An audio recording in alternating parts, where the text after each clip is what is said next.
Bonjour et bienvenue sur Math4Sense. Donc il y a quelques jours, il y avait le festival Vidéosciences au Carrefour du numérique à la Cité des Sciences. C'était un super événement et merci aux organisateurs d'avoir organisé tout ça, notamment Pierre, Valentine et Tania. Alors au final, c'était pas vraiment un festival, en tout cas pas un festival grand public. C'était plus une espèce de réunion entre différents vidéastes scientifiques et également des acteurs de la vulgarisation scientifique au sens large, notamment des institutions de vulgarisation scientifique comme l'Institut Henri Poincaré ou tout ce qui est musée scientifique. Et en tout cas, c'était vraiment très intéressant comme conférence. On a pu partager tous nos bons tuyaux et tous nos déboires et nos galères, notamment nos epic fails. Mais c'était aussi surtout pour moi l'occasion de me rendre compte d'un truc que je savais déjà plus ou moins, mais d'en mettre un peu une couche sur le fait que être youtubeur scientifique, c'est la galère. C'est en gros la grosse galère pour la quasi-totalité des youtubeurs scientifiques, y compris certains qu'on peut considérer comme assez gros aujourd'hui. En particulier, ça nous a permis de faire un peu le point sur nos situations pro respectives et moi clairement je suis le dernier à plaindre. J'ai une chance inouïe, je sais pas d'où ça vient, mais j'ai ce job là qui m'a été offert par le PFL où j'ai la chance de faire des vidéos quasiment dans un cadre quasiment le même que celui dans lequel je faisais mes vidéos sensorales, voire avec quelques trucs en mieux, comme par exemple avoir un bureau. Mais globalement, j'ai un job de rêve en gros, et je remercie tous ceux qui sont à l'EPFL et qui supportent ce projet. Mais c'est pas le cas de beaucoup des autres vidéastes scientifiques. Pour beaucoup, c'est une grosse galère. Et en fait, le Festival des Vidéosciences, c'est rempli de gens qui font leurs vidéos et qui, entre-temps, sont soit étudiants, soit chômeurs, soit en situation précaire avec un CDD, ou avec des contrats ponctuels. Ou encore, il y a des gens qui font des vidéos sur leur temps libre, sur le peu de temps libre qu'ils ont, parce que généralement, il y a quand même pas mal de hauts diplômés à Vidéosciences. Du coup, il y a pas mal de gens, par exemple des médecins qui travaillent ou des ingénieurs qui travaillent toute la journée. Et je ne sais pas comment ils font, mais bon, ils arrivent à trouver dans leur temps libre du temps pour faire des vidéos YouTube. Et ça veut dire que la plupart d'entre nous, cette activité YouTube, le fait de faire ces vidéos YouTube, est en fait une activité très déficitaire. C'est-à-dire qu'on perd beaucoup plus d'argent à investir dans le matériel, dans les caméras, le matériel son, les ordinateurs pour montage et tout ça, que en profit. Les profits sont vraiment négligeables, ridiculement faibles en général. Donc les trois voies en gros classiques de financement que l'on pourrait avoir, c'est soit on fait il y a le financement participatif avec Tipeee, qui marche bien pour les gros youtubeurs, très gros youtubeurs, mais pour la quasi-totalité d'entre nous, c'est négligeable. Et même pour Léo Grasset, qui est pourtant un des très gros youtubeurs, c'était le plus gros vidéaste en tout cas en termes de nombre d'abonnés et de nombre de vues au Festival Vidéosciences, même Léo Grasset gagne à peine plus que le SMIC via ce financement participatif. Après, il y a d'autres voies de financement. Une autre voie de financement, c'est des contrats ponctuels. Donc, il y a plusieurs vidéastes de Vidéosciences qui ont eu des contrats avec des ministères ou des institutions pour faire des vidéos ou avec des laboratoires pour mettre en avant certains chercheurs. Mais ce sont des projets qui sont pas toujours payés, pas toujours très rarement bien payés. Et surtout, ce sont des projets uniquement ponctuels, donc qui empêchent. Il faut tellement de travail au préalable juste pour en arriver à un accord où on peut commencer à faire des vidéos, que finalement c'est pas durable. Et puis enfin, il y a la monétisation des vidéos sur YouTube, mais ça, on peut dire que c'est nada, que c'est epsilon, c'est négligeable. Même Léo Grasset disait que ça représentait que quelques centaines d'euros à peine pour lui, avec sa chaîne aussi énorme. Alors, vous pouvez imaginer que pour la quasi-totalité des vidéastes scientifiques, c'est négligeable. Donc, on considérait que c'est nul. Bref, au final, du coup, le festival Vidéosciences, ça ressemblait beaucoup pour moi à un workshop entre thésards. C'est-à-dire, ce sont des gens qui ont très peu de moyens, qui sont pourtant extrêmement talentueux, qui ont énormément de diplômes, d'expertise, de connaissances et de compétences. C'est-à-dire faire une vidéo YouTube, c'est quand même, notamment une vidéo de science sur YouTube, ça requiert vraiment des compétences assez extrêmement rares. Et d'ailleurs, pour vous en convaincre, vous pouvez voir les premières vidéos faites par nous tous, quoi, n'importe lequel d'entre nous. Et vous allez voir que les premières vidéos sont toujours mais à chier. Enfin, en tout cas, il y a une nette progression. Tout ça veut dire que le métier, en tout cas la capacité à faire des vidéos YouTube scientifiques de qualité, c'est une compétence extrêmement rare. Et ça ne s'apprend pas du jour au lendemain. Pour la plupart d'entre nous, ce sont des années d'expérience de vulgarisation scientifique. Moi, personnellement, ça fait 4-5 ans que je fais la vulgarisation sur le web. Et pour beaucoup des gros youtubeurs, c'est comparable. On ne devient pas bon vulgarisateur sur YouTube du jour au lendemain d'un claquement de doigts. Il y a vraiment moins de 100 personnes, peut-être une cinquantaine de personnes en France, qui ont cette capacité à expliquer les choses simplement et efficacement sous le format YouTube, de sorte que ça soit vu par beaucoup de gens. Et le succès que l'on a, Vidéas Scientifiques, est juste monstrueux. Alors j'ai entendu dire que Michael Léonet avait dit une fois que lorsque son nombre de vues avait dépassé 30 vues, il trouvait ça fou, parce que c'était une salle de classe. Et je pense que vraiment, on se noie vraiment dans la monstruosité des chiffres qui sont sur YouTube, hein, c'est millions ou c'est dizaines de milliers à chaque fois. Mais quand on y réfléchit, 30 vues, c'est déjà énorme. Et quand on est un YouTuber qui a une centaine de vues, comme ce fut le cas pour nous tous, moi ça avait duré des mois, à rester à 300, quelques centaines d'abonnés et de vues, on a l'impression d'être de la merde parce que Dirty Biology a 1000 fois plus que nous.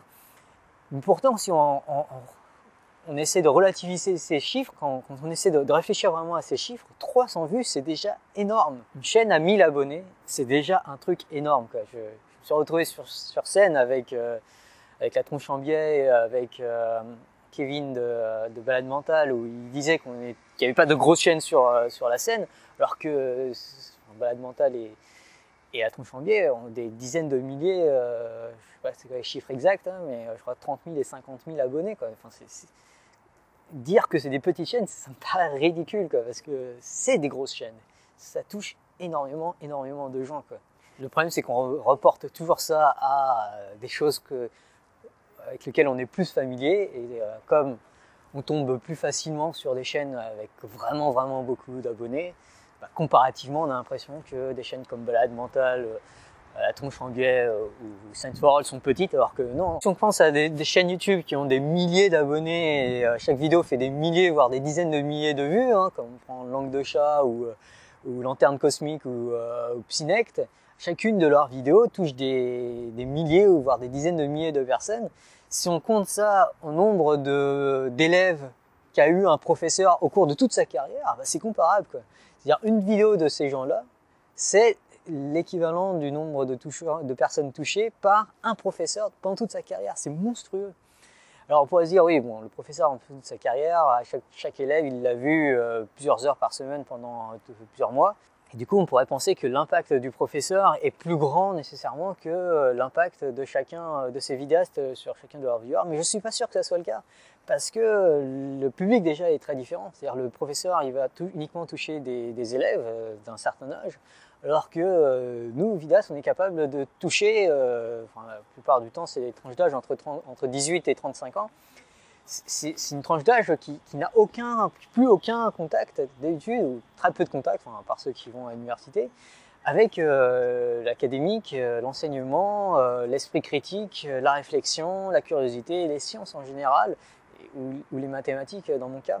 Les maths, la linguistique, les sciences, l'histoire, tout ce que vous voulez, ça, je pense que c'est comme la musculation, c'est-à-dire c'est bien beau d'en avoir fait quand on avait 15 ans, 16 ans, mais si on a arrêté de pratiquer au cours des 20 dernières années, ça se sent, on n'est plus en forme, on a perdu notre forme physique. Et dans le cas des sciences, de l'histoire, on a perdu notre sensibilité, notre compréhension des concepts importants de l'histoire, des sciences, de ce que vous voulez, quoi. Et le gros problème de l'éducation nationale, c'est qu'elle ne touche que les gens jusqu'à 18 ans. Or, les gens qui votent, généralement, Alors moyenne d'âge, c'est plus dans les 40, 50 ans, quoi. Et puis l'autre truc, c'est qu'on est dans un contexte complètement différent qui permet de parler des mathématiques ou des sciences ou de la linguistique ou de ce que vous voulez de façon très très différente de la manière dont c'est abordé à l'école. Par exemple, pendant le festival Vidéosciences, j'étais tout fier quand Primum non nocere est venu me voir et il m'a dit que j'avais changé sa vision des maths. Que je lui avais montré qu'en fait il y avait plusieurs mathématiques, c'est un truc qu'on n'apprend pas du tout à l'école et qu'on a plusieurs façons de penser les mathématiques également. Et là j'ai eu un impact qu'aucun de ces professeurs n'a pu transmettre parce que quand on est professeur, on est contraint par un certain programme, on doit faire bachoter les élèves. Et je le sais, j'ai enseigné et j'avais main liée quand j'ai enseigné, j'étais incapable de faire ce que je fais sur Sense4All. Donc l'impact que je peux avoir sur Sense4All est tout autre et très très complémentaire, enfin, très très différent, absolument pas redondant par rapport à l'impact qu'ont pu avoir les professeurs dans un cadre difficile, quoi. Bref, ce que j'essaie de dire, c'est que l'impact qu'ont les youtubeurs scientifiques aujourd'hui, il est inégalé et je pense même qu'il est inégalable. Je pense qu'aujourd'hui on vit une période où peut-être que l'information est peut-être encore plus importante que jamais vu la vitesse à laquelle elle circule et les noyaux les filter bubbles, là, les manières dont l'information se répercute et du coup des idées fausses peuvent se propager très rapidement. Dans un tel milieu aujourd'hui, j'ai beau réfléchir, c'est une question que je me suis beaucoup posée, comment lutter contre ça, comment lutter contre la montée du climato-sceptisme ou de l'homéopathie, enfin de tous les trucs comme ça qui ont des gros effets, des gros conséquences sociétales majeures qui nous impliquent tous, hein. Si les gens arrêtent de se vacciner, ça met en danger toute la population. Si 5% de la population arrête de se faire vacciner, ça met en danger toute la population. Du coup, ce sont des gros problèmes. Et comment lutter contre ça? Comment lutter contre l'extrémisme plus généralement, la polarisation des idées, contre le déni des sciences, les stéréotypes erronés ou les arguments fallacieux? Comment lutter contre tout ça aujourd'hui? Je ne vois que YouTube, je ne vois que les youtubeurs scientifiques.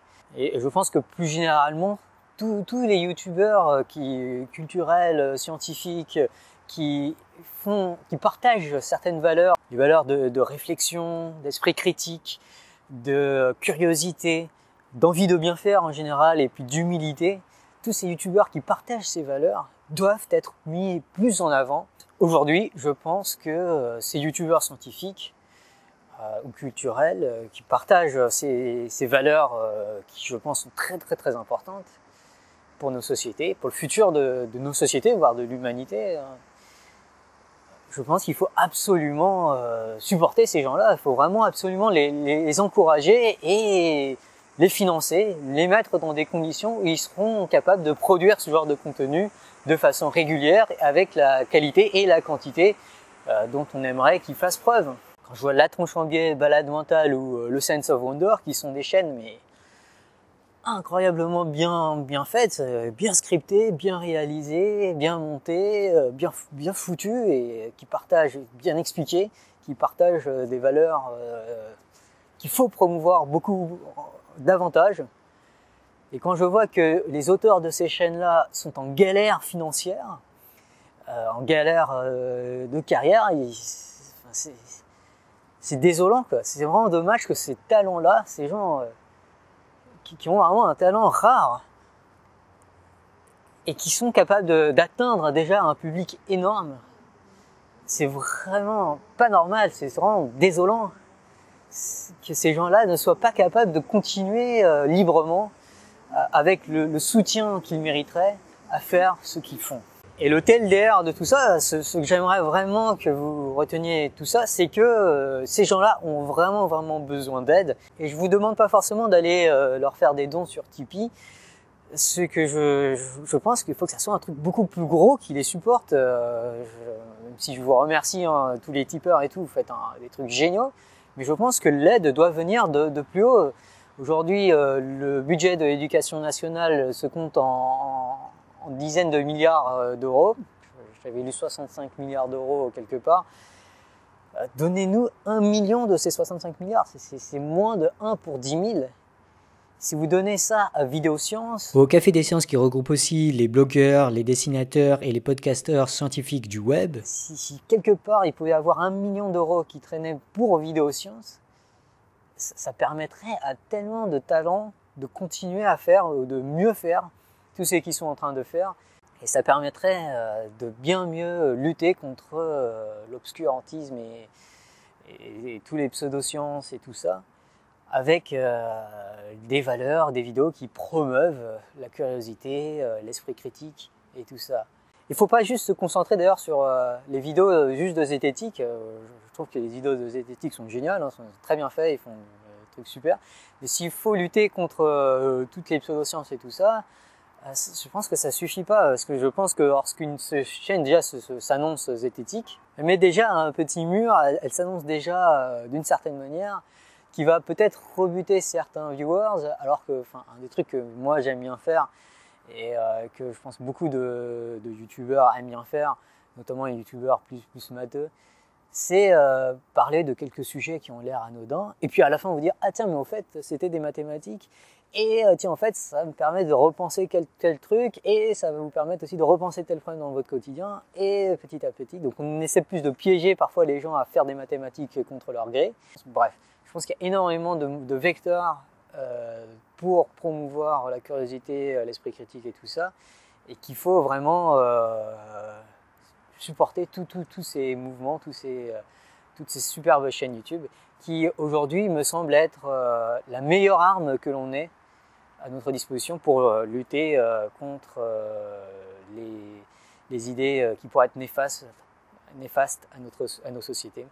Je pense qu'il faut vraiment supporter les vidéastes scientifiques tout en leur donnant la même liberté qu'ils ont aujourd'hui, parce qu'ils font très bien, ils font ça beaucoup mieux que ferait n'importe quelle institution. Et si on commençait à vouloir institutionnaliser ce qu'ils font, si on mettait des barrières entre leur temps de production, entre l'écriture de leur script et le moment où elle sort, ça découragerait beaucoup et ça énerverait beaucoup, ça dégraderait la qualité des vidéos qu'ils font.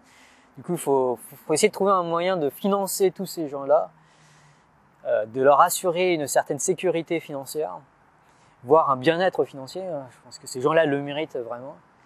Et tout en leur garantissant une certaine liberté qui leur permettrait de continuer à produire la qualité et peut-être même mieux en quantité notamment que ce qu'ils font à l'heure actuelle. Je pense que c'est une question de futur de nos sociétés, et je pense que le futur de nos sociétés est en jeu d'une certaine manière. Je pense que c'est extrêmement important que les très bons youtubeurs scientifiques que j'ai mentionnés tout au long de cette vidéo, il y en a encore d'autres, hein, je n'ai pas fini liste complète, allez voir Vidéosciences en général pour tous les voir. Je pense que c'est très important que ces gens-là soient supportés dans leur effort, parce que leur effort est peut-être l'un des métiers les plus éthiques qui soient aujourd'hui à l'heure actuelle. Bref, c'était My 4 Cents, ça vaut ce que ça vaut, et votre avis compte au moins autant que le mien, donc je vous invite à le mettre dans les commentaires.